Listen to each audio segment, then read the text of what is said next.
اس میں کس کا قصور ہے؟ بسم اللہ الرحمن الرحیم. سب سے پہلے تو میں آج کی کارروائی کے حوالے سے، چونکہ جب چیف جسٹس صاحب نے یہ فرمایا کہ جو الیکٹڈ لوگ ہیں اگر کوئی اویلیبل ہے تو پریزیڈنٹ سپریم کورٹ اور میں چونکہ پریزیڈنٹ تھا اسلام آباد ہائی کورٹ کا، تو ہم روسٹم پہ گئے. ہم سے بھی انہوں نے سجیشنز پوچھی، تو اس پہ جو ہمارے سپریم کورٹ کے پریزیڈنٹ ہیں اینڈ پہ انہوں نے بھی اپنے معاملات سے وہ کیا. لیکن آج جو سپریم کورٹ آف پاکستان نے 3 چیزوں کا ذکر کیا خط کو انٹرپریٹ کرتے ہوئے کہ ہماری جورسڈکشن کیا ہے، تو اس پہ انہوں نے اپنی بتایا کہ کانسٹیٹیوشن کے اندر جو 184 ہے آرٹیکل، اس کے تحت ہے کہ جی ہمارے پاس اوریجنل جورسڈکشن ہے جو وہاں پہ سب سے بڑی، جس کو 184(3) کے تحت سو موٹو بھی سنا جاتا ہے. دوسری انہوں نے کہا جی ہمارے پاس 185 کی ایپلیٹ جورسڈکشن ہے. تیسری انہوں نے کہا کہ جی ہمارے پاس ایڈوائزری جورسڈکشن ہے اور وہ ہے آرٹیکل 186 کے تحت. ہم اس کو کس سائڈ پہ دیکھ سکتے ہیں؟ پھر انہوں نے کہا کہ جی جو آرٹیکل 209 ہے، سب آرٹیکل 5 اور سب آرٹیکل 6 ہے، اس کے تحت سپریم جوڈیشل کونسل جو ہے وہ اس کو دیکھتی ہے. اس کے اندر ایک چیز جو ہے وہ اس خط کے حوالے سے یہ سپورٹنگ تھی کہ جو آرٹیکل 209 سب آرٹیکل 5 ہے، اس کے تحت تو یہ ہے کہ جو ججز صاحبان کا کنڈکٹ ہے اس کو ریگولیٹ کیا جاتا ہے، اس کو دیکھا جاتا ہے، سپروائز کیا جاتا ہے. کوئی مس کنڈکٹ ہے، کوئی جج صاحب فزیکلی مینٹلی ڈس ایبل ہے کہ وہ ایز اے جج اپنی ذمہ داریاں نہیں نبھا سکتے. جو آرٹیکل 6 ہے، سب آرٹیکل 6 209 کا، اس کے تحت ہے کہ جو کوڈ آف کنڈکٹ ہے ججز صاحبان کا، جو رولز ہیں وہ سپریم جوڈیشل کونسل بناتی. تو چیف صاحب نے یہ بھی فرمایا کہ چونکہ اس سپریم جوڈیشل کونسل میں میں بطور چیف جسٹس اور 2 سینئر ججز ہوں گے اور باقی جو chief justice high court senior ہوتے ہیں وہ اس کے ممبر ہوتے ہیں. تو کہتے ہیں وہ بھی آج مکمل نہیں ہے. میں سمجھتا ہوں کہ آج کی ان کی اس گفتگو سے اور جو دیگر مسٹر جسٹس اطہر من اللہ صاحب اور مسٹر جسٹس سید منصور علی شاہ صاحب، انہوں نے بہت کیٹیگریکلی یہ سٹانس لیا کہ یہ جو معاملات ہو رہے ہیں یہ آرڈنری نہیں ہیں، ایکسٹرا آرڈنری ہیں، اور اس کو ہم ان اٹینڈڈ نہیں جانے دے سکتے. اس سے ہم آنکھ پلک نہیں جھپک سکتے. اس کو ہم نے دیکھنا ہے اور اس کو آگے جانا ہے. اور باہر سے بھی انہوں نے کہا، اٹارنی جنرل سے بھی انہوں نے کہا کہ آپ بتائیں کہ ہم کس سائڈ پہ جا سکتے ہیں. جیسے حافظ صاحب نے فرمایا کہ اس میں کمیشن کی بھی بات ہے، تو جیسے انہوں نے اینڈ پہ جب ایڈجرن کیا تو انہوں نے کہا کہ ہم اس کو ڈے ٹو ڈے سنیں گے. تو مجھے اس سے امپریشن لگتا ہے کہ شاید اس کو جوڈیشل سائڈ پہ ہی دیکھیں. لیکن حافظ صاحب کی بات سے میں ایگری کرتا ہوں کہ سپریم کورٹ جو اوریجنل جورسڈکشن میں سنتی 184(3) کے تحت، تو وہ ٹرائل کورٹ نہیں ہے، وہ ایویڈنس کلیکٹ نہیں کر سکتی. چونکہ جو گواہ وہاں پہ پیش ہوگا وہ اگر ایفیڈیوٹ دیتا ہے، اسٹیٹمنٹ دیتا ہے، تو اس پہ کراس ایگزامینیشن بھی ہوتی ہے. تو سپریم کورٹ اس اوریجنل جورسڈکشن میں پھر وہ کام نہیں کر سکتی. لیکن اگر اسٹیٹ وے اس کو جاتی. لیکن ایک چیز سب سے امپورٹنٹ، تمام ججز صاحبان نے کہا ہے کہ زیرو ٹالرنس ہے on the issue of independence of judiciary. کوئی بھی صورتحال ہو، کچھ بھی حالات ہو، اس پہ دیر از نو کمپرومائز ایٹ آل. تو میں سمجھتا ہوں کہ سپریم کورٹ آف پاکستان کا آج کی کارروائی جو ہے وہ بہت سیٹسفیکٹری ہے. اور میں سمجھتا ہوں کہ، اور میری یہ ذاتی بینگ پریزیڈنٹ، چونکہ میں کنسرننگ ہائی کورٹ کا پریزیڈنٹ ہوں، تو ہماری بھی یہ خواہش ہے کہ اس کو اگر جوڈیشل سائڈ پہ سنا جائے گا تو لوگوں کو زیادہ ٹرسٹ ہوگا. اور اگر کمیشن کی طرف، یہ تو میں بھی پریمپٹ نہیں کر سکتا، یہ تو سپریم کورٹ آف پاکستان جو ہے وہ ڈیسائیڈ کرے گی. لیکن اگر بجائے کمیشن کے اگر اس کو اس سائڈ پہ سنتی ہے تو وہ زیادہ افیکٹو اور لوگ اس کو زیادہ پسند کریں. ٹھیک ہے جی، آپ کی طرف آنا چاہوں گی. یہ جو خطوط ملنے کا معاملہ شروع ہوا، یہ جو اس پہ بڑی تنقید بھی ہو رہی ہے کہ یہ سیکیورٹی کیا بالکل بھی نہیں ہوتی کہ کوئی بھی کسی بھی جج کو خط پہنچا دے پھر اندر سے اس میں پاؤڈر نکلا، یہ کیا معاملہ ہے؟ دیکھیے یہ ڈاکٹر صاحب بڑا سیریس ایونٹ ہے اور اس کو بڑا ہائیسٹ لیول کے اس کو اوپر ٹیک اپ کرنا چاہیے. اور یہ بھی ایک مجھے لگتا ہے یہ ہے کہ ایک سیریس آف ایونٹس ہے کہ جب سے ہمارے ملک کے اندر 4-5 دن سے یہ ایک لیٹر جو ہے سینسیشنل بنا ہوا ہے اور ایک میڈیا ہائپ بھی اس کے اندر ہے، سوشل میڈیا بھی ہے، الیکٹرانک میڈیا بھی ہے، پھر اس کے اوپر ٹاک شوز بھی ہو رہے ہیں. تو اس کانٹیکسٹ کے اندر میرا خیال یہ ہے کہ کسی نے یہ انٹینشنلی جو ہے یہ ایک موو کی ہے جس کو پراپر انویسٹیگیٹ ہونا چاہیے. لیکن 2 چیزیں اس کے ساتھ ساتھ بڑا امپورٹنٹ ہے. وہ یہ ہے، ایک تو یہ ہے کہ ججز کو خود بھی تگڑے ہونا چاہیے.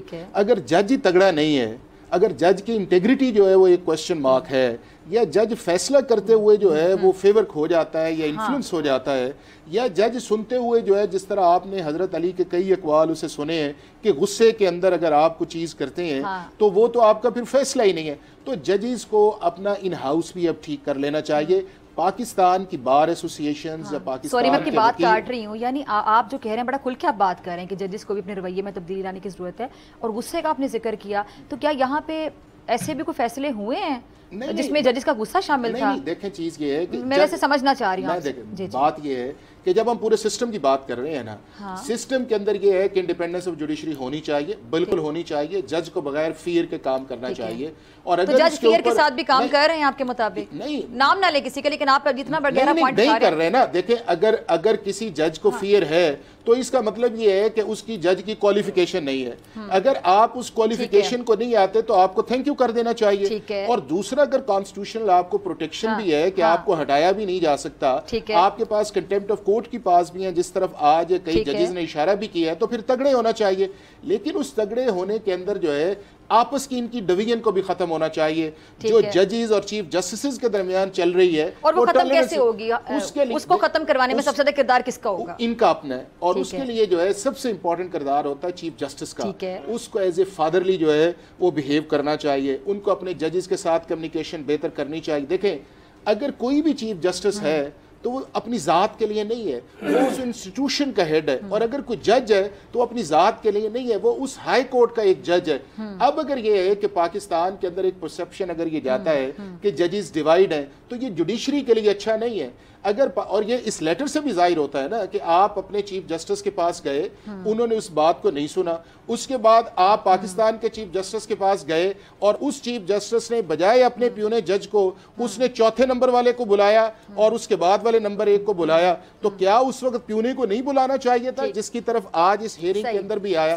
تو میں یہ سمجھتا ہوں کہ یہ جو ساری چیزیں ایسی ہیں، ججز کو اپنا کانڈکٹ بھی بہتر کرنا چاہیے، ججز کو وداؤٹ فیور رہنا چاہیے، جہاں فیئر ہو وہاں پہ ایکسپریس کرنا چاہیے. پاکستان کی بار ایسوسیشن ان ججز کے ساتھ ہے، اور ہم نے ہر سٹرگل کے اندر یہ ثابت کیا ہے کہ انڈیپینڈنس آف جوڈیشری جو ہے وہ پاکستان کی بار ایسوسیشنز جو ہے ان کا نمبر 1 آبجیکٹیو، اور ہم کھڑے بھی رہتے ہیں. لیکن ان کو بھی اپنے سسٹم کے اندر بہتری چاہیے. جو ان کی رینکنگ ہے یا جو سننے کا انوائرمنٹ ہے یا سالہ سال سے جو کیس پڑے رہتے ہیں، وہ بھی ایک بہت بڑا امپورٹنٹ ہے، تاکہ پاکستان کا عام آدمی جو ہے ان کے اوپر ٹرسٹ کرے، اور ان کی پرفارمنس جو ہے وہ بذات خود ایک ایسی چیز آئے گی کہ لوگ ان کی طرف جاتے ہوئے 100 بار سوچیں گے. ٹھیک ہے جی، آپ بھی ایگری کرتے ہیں اس بات سے سر کہ ججز کو اپنا کنڈکٹ صحیح کرنے کی بھی ضرورت ہے، یا جو بھی بات انہوں نے بھی کی، ججز کو کتنا ضروری ہے کہ اپنے رویے میں بہتری لے کر آئیں؟ صاحب کی بات کو سیکنڈ کرتے ہوئے اس کو آگے لے کے چلتا ہوں.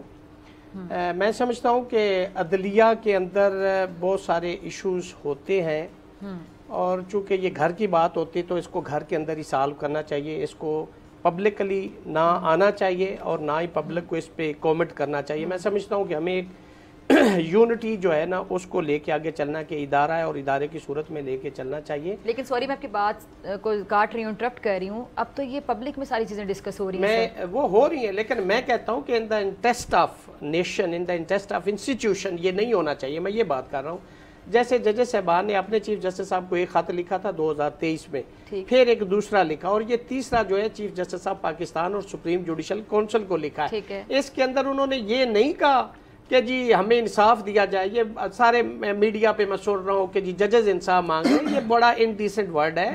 ججز صاحبان نے اپنے لیے رہنمائی مانگی ہے کہ چونکہ رولز ایسے نہیں ہیں، لا کے اندر کوئی ایسی پروویژن نہیں ہے کہ ایسے سرکمسٹانسز ہوں، تو ہمیں کیا کرنا چاہیے. وہ اپنے ادارے سے گائیڈنس مانگ رہے ہیں کہ چونکہ code of conduct rule supreme judicial council بناتی، تو آپ ہمیں بتائیں کہ یہ ایکسیپشنل سرکمسٹانسز ہیں. By this eventuality what we have to do no. تو الٹیمیٹلی آف کورس پھر انہوں نے یہ خط لکھا، اور خط کے اندر انہوں نے بڑی ڈیٹیل انہوں نے اپنے اپریہنشنز جو کو سرکمسٹانسز وہ فیس کر رہے ہیں انہوں نے سب کچھ اس کے اندر لکھا ہے.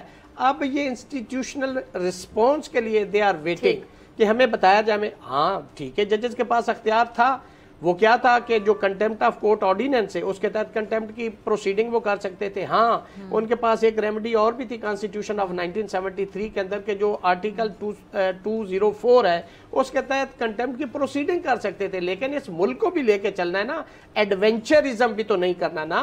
وہ سمجھتے تھے, وہ سوچتے, ان کو پتہ نہیں 6 ججز صاحبان ہیں, سمجھے 80% اسلام آباد ہائی کورٹ ہے, ان کو نہیں پتا کہ ہمارے پاس یہ اختیار, ان کو پتہ ہے. لیکن ان دا انٹرسٹ آف کنٹری انہوں نے یہ مناسب سمجھا کہ ہم گائیڈنس سیکھ کریں کہ یہ تو ہمارے ساتھ ہو رہا ہے, پاکستان کی باقی ہائی کورٹس, ڈسٹرکٹ کورٹ اور سول کورٹس میں بھی ممکن ہے ایسا. اس لیے انہوں نے کہا تھا کہ جوڈیشل میٹنگ بلائی جائے, تمام جو رسپانسبل لوگ ہیں ان کو بلوایا جائے, وائس چیئرمین بار کونسلز کو بلایا جائے, پریزیڈنٹس ہائی کورٹ کو بلایا جائے اور ان چیزوں کو ڈسکس کیا جائے اور اس پہ ایک لائحہ عمل طے کیا جائے. اور میں سمجھتا ہوں کہ اس وقت چونکہ یہ پاکستان کا سب سے برننگ اور ہاٹ ایشو ہے, چونکہ یہ 2 انسٹیٹیوشن کے درمیان ہے اور انڈیپینڈنس آف جوڈیشری پہ ہمارے ججز دلیر ہیں. بالکل کوئی ایکسیپشنل ہو سکتے ہیں, لیکن جیسے حافظ صاحب نے فرمایا کہ اگر کوئی شخص بزدل ہے تو میں بھی یہ کہتا ہوں کہ اس کو جج نہیں ہونا چاہیے, لیکن اس کے ساتھ ان کی ڈسپوزل بھی ہونی چاہیے. اگر ہمارا 144 میں 129 ہے تو ہمیں اس پہ بھی دیکھنا کہ ہماری پروگرس کیا ہے. اور پھر پاکستان کے اندر 2.4 ملین کیسز پینڈنگ ہیں. صرف یہ ججز کا ہی قصور نہیں, اس میں جو کوانٹم آف ججز ہے اس کی بھی کمی. 36,000 ججز کی پاکستان کے اندر ضرورت ہے. جو ان پریویلنگ سرکمسٹانسز میں جو ججز کام کر رہے ہیں ان سے پوچھیں کن حالات میں بیٹھ کے کتنی پینڈنسی اور bulk of cases behind the scene پڑے ہوئے ہیں, وہ کتنے کیسز ایک ہیومن بینگ ہے نا, ایک 60 کیسز ایک جج کے پاس لگے ہوئے ہیں, وہ اس کے اندر صرف ایڈجرنمنٹ کا آرڈر لکھے تو اس کو آپ ملٹیپلائی کریں تو آپ کا کورٹ کا ٹائم ختم ہو جاتا ہے. تو یہ ساری چیزیں ڈسپوزل پہ بھی ہونا چاہیے, انڈیپینڈنس بھی ہونی چاہیے اور رویہ بھی ٹھیک ہونا چاہیے ججز صاحبان کا. جتنے لوگ آپ کے پاس مظلوم آتے ہیں آپ ان کو خندہ پیشانی سے ان کو سنیں, ان کو دعوت دیں کہ آپ اپنی بات کریں. جو وکیل صاحب آپ کے سامنے پیش ہو رہے ہیں, آپ کے پاس مقدمہ لے کے آ رہے ہیں, آپ اس کو دعوت دیں کہ وہ اپنی بات کر سکے. اگر آپ نے اس کو سنب کرنا ہے, وکیل صاحب تو اس کو فیس کر رہے ہیں, لیکن اس کے پیچھے وہ شخص جو مظلوم ہے جو اپنی داد رسی کے لیے آیا, تو آپ کو اس کو بھی ذہن میں رکھ کے تو اپنے کیسز کو کورٹ کو کرنا چاہیے. اچھا, اس معاملے کو لے کے آپ دیکھ رہے ہوں گے حافظ احسان صاحب کہ ایک مخصوص سیاسی جماعت وہ اس معاملے کو بھی سیاست کی نظر سے دیکھ رہی ہے, تو سیاستدانوں کو زیب دیتے ہیں کسی بھی جماعت کو. ڈاکٹر صاحب میں نے اپنے اوپننگ ریمارکس میں کہا تھا کہ ہمیں اس انڈیپینڈنس آف جوڈیشری پہ پالیٹکس نہیں کرنی چاہیے. اگر ہم اس پہ پالیٹکس کرتے ہیں تو اس کا مطلب یہ ہے کہ ہم اس انسٹیٹیوشن کے ساتھ سنسیئر نہیں ہیں. ہمارا ایز اے پارٹی یا ایز اے بار ایسوسیشن یا ایز اے لائر یا ایز اے انڈیویجول یہ ہمارا ایک فرض ہے کہ اگر انڈیپینڈنس آف جوڈیشری کے اوپر کوئی آنچ آئے یا کوئی چیز آئے ہمیں کھڑے ہونا چاہیے. اور اگر ہم کھڑے نہیں ہوتے تو اس کا مطلب یہ ہے کہ ہم جو ایز اے سٹیزنز ہمارا رائٹ ہے یا جو ہمارا ایک اس چیز کو پروٹیسٹ کرنا ہے ہم اس سے اپنے آپ کو ڈیویٹ کریں. لیکن اس چیز کو پالیٹکس کے اندر ڈریگ کرنا, اب آپ دیکھیں نا کہ جو 3-4 دن سے چلا, ہم نے یہ کہا اس لیول تک ہم چلے گئے کہ جی پاکستان کے چیف جسٹس کو ریزائن کرنا چاہیے, اسلام آباد ہائی کورٹ کے چیف جسٹس کو ریزائن کرنا چاہیے, پاکستان کے چیف جسٹس کو اس میں بیٹھنا نہیں چاہیے, پاکستان کا chief justice full court meeting call کرے. اور بھئی اگر فل کورٹ میٹنگ بھی بلانی ہے تو چیف جسٹس نے بلانی ہے, اگر فل کورٹ کی میٹنگ کو پریزائڈ کرنا ہے تو چیف جسٹس نے ہی کرنا ہے, اگر اس کے بعد 184(3) کی پروسیڈنگز کے مطابق فیصلے کرنے ہیں کہ کمیٹی کون سی اس کو سنے گی تو وہ بھی چیف جسٹس ہے. تو ہمیں پرسنالٹی سے تھوڑا سا اوائڈ کر دینا چاہیے. لیکن یہ ہوا ڈاکٹر صاحب اس لیے کہ پچھلے 6-7 سال سے جو اس ملک کے اندر ہوا ہے, جس کے اندر جوڈیشری بھی انوالو رہی ہے ان ساری چیزوں کے اندر, جس طرح پولیٹیکل انجینئرنگ کی بات کی گئی ہے. دوسرا ہمارا میڈیا بڑا اوپن ہو گیا ہے. تیسرا جوڈیشری چونکہ بذات خود اس چیز کے اندر میں سمجھتا ہوں کہ پرویکٹیو نہیں ہے, وہ بھی ایک وجہ. دنیا کے کسی ملک کے اندر آپ اتنی کسی جوڈیشری پہ تنقید کریں اور وہ چپ کر کے بیٹھ جائے کہ نہیں جی مجھے تو کوئی پرواہ کوئی نہیں ہے, میں تو میڈیا نہیں دیکھتا یا میں اخبار نہیں پڑھ. او بھئی اگر آپ نہیں دیکھ رہے تو پاکستان کے دوسرے تو دیکھ رہے ہیں نا. اس کا جوڈیشری کو یا جج کو لیٹ ڈاؤن کا مطلب یہ ہے کہ آپ سسٹم کو لیٹ ڈاؤن کر رہے ہیں. اگر میرے چیف جسٹس کی کوئی کرٹیسزم کیا جاتا ہے اس کی ججمنٹ کے اوپر کوئی اعتراض نہیں ہے, لیکن اگر چیف جسٹس کو اس لیول تک ڈریگ کیا جائے کہ ایز چیف جسٹس ہی وہ اس چیز سے ہٹ جائے, یہ ایک بہت بری بات ہے. اب اس چیز کے اندر میں سمجھتا ہوں کہ جوڈیشری کو ہر چیز جو ہے فار گرانٹیڈ نہیں لینے چاہیے.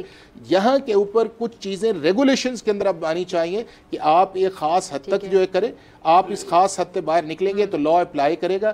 دوسرا یہ ہے کہ ہمیں اپنے جو میڈیا ریگولیشنز ہیں ان کو اب نئے سرے سے بنانا چاہیے, جس طرح برطانیہ نے بنایا ہے, جس طرح UK نے USA نے بنایا ہے, جس طرح سنگاپور نے بنایا ہے, فرانس نے بنایا ہے, GCC نے کنٹری میں, تاکہ جو فریڈم آف ایکسپریشن ہے اس کے اوپر پابندی نہ لگے, لیکن اس کے اوپر ریزنیبل طور پہ جا کے آپ کرٹیسزم کرتے رہیں, لیکن آپ سسٹم کو جو ہے وہ ڈیمیج نہ کریں. دونوں مہمانوں کا بہت شکریہ تشریف لانے کے لیے, اور ناظرین آپ سے ملاقات ہوگی بریک کے بعد.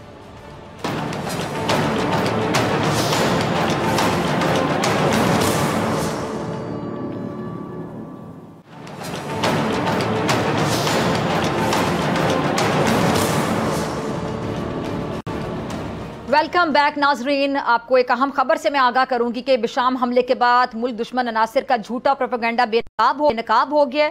ہم یہ بچپن سے سنتے آ رہے ہیں کہ پاک چین دوستی ہمالیہ سے اونچی ہے, سمندروں سے گہری, اور اس دوستی کے نظارے ہم نے جگہ جگہ دیکھے. اور دنیا کا 8واں عجوبہ کہلانے والی شاہراہ ریشم ہو یا پھر بجلی کے منصوبے اور سی پیک جیسا عظیم الشان منصوبہ, اس لازوال دوستی کی گواہی ایک سے بڑھ کر ایک ہے. لیکن سچ یہ بھی ہے کہ پاک چین دوستی ہمارے دشمن کو ایک آنکھ نہیں بھاتی, اور وہ ہمیشہ موقع کی تلاش میں رہتے کہ کسی طرح سے دوست کو دوست سے بدظن کیا جا سکے, کبھی جھوٹی خبروں کے ذریعے, کبھی پاکستان میں کام کرنے والے انجینئرز کو نشانہ بنا کر, لیکن ہر بار ہر محاذ پر اسے ناکامی کا ہی سامنا کرنا پڑتا ہے.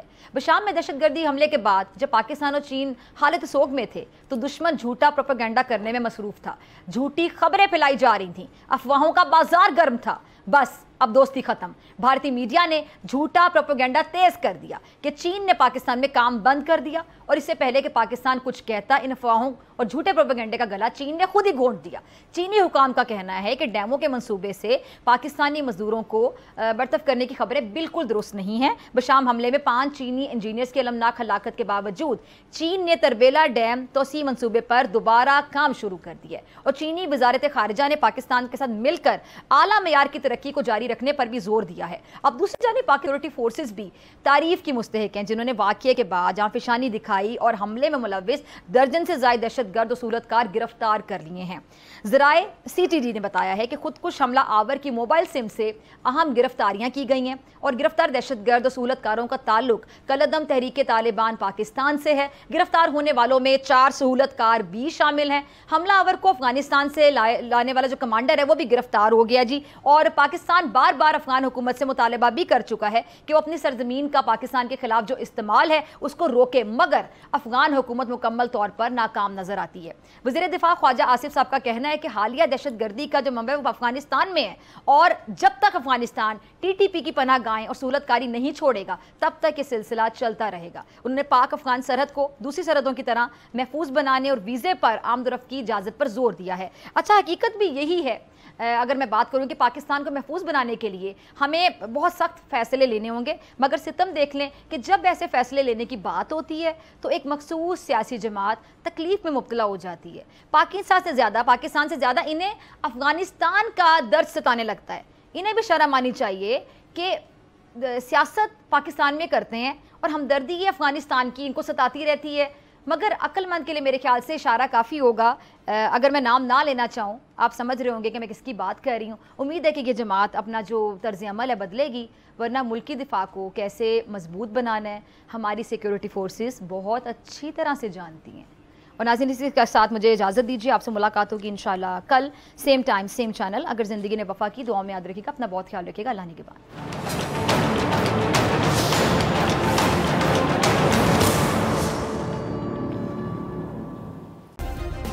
سبسکرائب کریں اور بیل دبائیں تاکہ کوئی خبر رہ نہ جائے.